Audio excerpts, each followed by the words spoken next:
नमस्कार। कल रक्षाबंधन है और भाई बहनों के रिश्ते का एक मजबूत त्यौहार है, पवित्र धागों का त्यौहार है, जिसमें भाई हमेशा अपनी बहन की रक्षा की कसम खाता है। और बहनों के लिए तो वो बहुत ही स्नेही और प्यार से भरा त्यौहार होता है। ये परंपरा हमारे देश में चली आ रही है, लेकिन पिछले कुछ सालों से या काफ़ी सालों से कह सकते हैं कि इन रिश्तों में भी ठंडक सी आ गई है, वो गर्माहट नहीं रह गई है। अक्सर हम देखते हैं, सुनते हैं कि बहनों को भाई के परिवार का दुश्मन मान लेते हैं। पिछले बहुत दिनों बहुत ज़्यादा ऐसी कहानियाँ भी सुनने को मिली कि बहन की वजह से भाई का रिश्ता ख़राब हो गया, या बहन की वजह से भाई की पत्नी घर छोड़कर चली गई, वगैरह वगैरह। एक अजब सी बात है ना, जिस घर में लड़की पैदा होती है, बड़ी होती है, 20-25 साल गुजारती है, वो उस घर में एकदम से पराई हो जाती है, क्योंकि भाई की शादी हो जाती है और भाभी के रूप में घर की लक्ष्मी उस घर में आ जाती है। लोग बड़ी धूमधाम से शादी करते हैं बच्चों की, और ये आशा रखते हैं कि हमारा परिवार जुड़ा रहेगा, जो प्यार मोहब्बत है वो बरकरार रहेगी। लेकिन ना जाने कहाँ गलती हो जाती है और वो रिश्ता बिगड़ सा जाता है।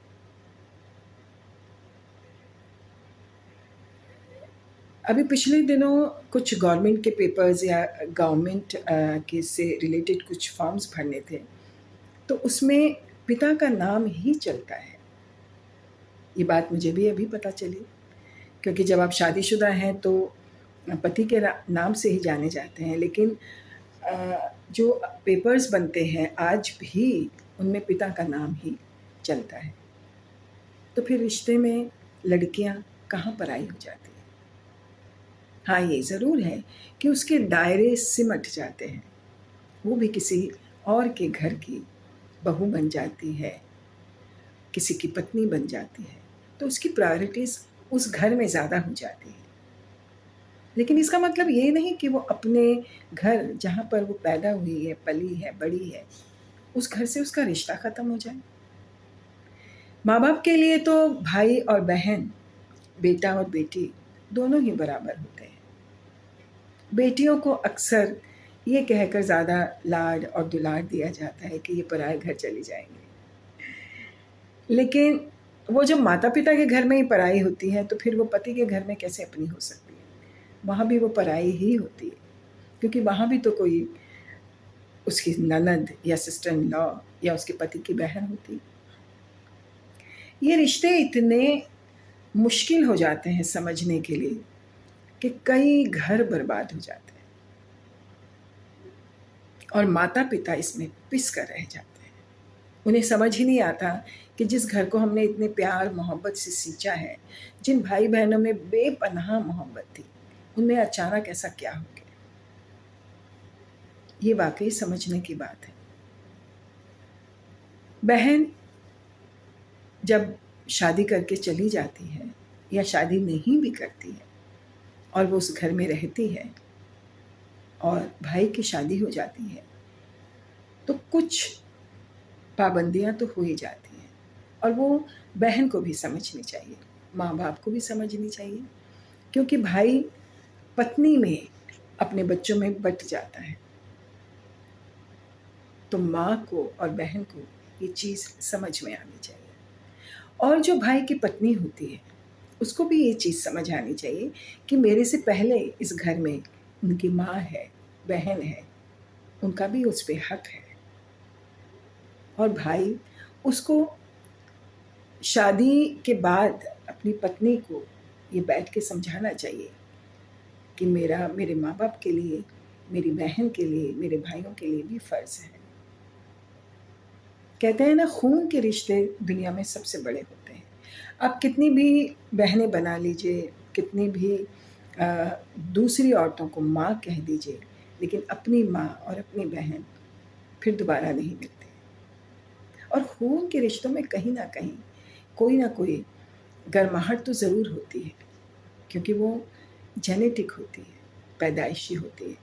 चाहे कितनी भी दुश्वारियाँ हो जाएं, चाहे कितना भी आपको आप में मतभेद हो जाए, पर मन भेद बहुत मुश्किल से होता है। ये दोनों ही तरफ के पक्षों को समझना चाहिए। जो बहू आती है वो भी अपना घर छोड़ के आती है, अपना परिवार छोड़ के आती है, लेकिन उसकी भी एग्जिस्टेंस उसके अपने घर में रहनी चाहिए। और जो बेटी है वो भी किसी की बहू बन के जाती है, वो भी अपना परिवार छोड़ के जाती है, उसकी भी एग्जिस्टेंस अपने माता पिता के यहाँ रहनी चाहिए, लेकिन लिमिटेशंस होनी चाहिए। क्योंकि हम जब बच्चे होते हैं तो हमारी प्रायोरिटीज़ अलग होती हैं, जब हम टीनेजर्स होते हैं तो हमारी प्रायोरिटीज़ अलग हो जाती हैं, जब हम बड़े हो जाते हैं, नौकरी करने लग जाते हैं तो हमारी प्रायोरिटीज़ अलग हो जाती हैं, और जब हमारी शादियाँ हो जाती हैं तो हमारी प्रायोरिटीज़ अलग हो जाती हैं। ये सारा जो समझ है वो हमको समझना पड़ेगा। हम कई बार रिश्तों में इतने रिजिड हो जाते हैं कि छोड़ना नहीं चाहते हैं।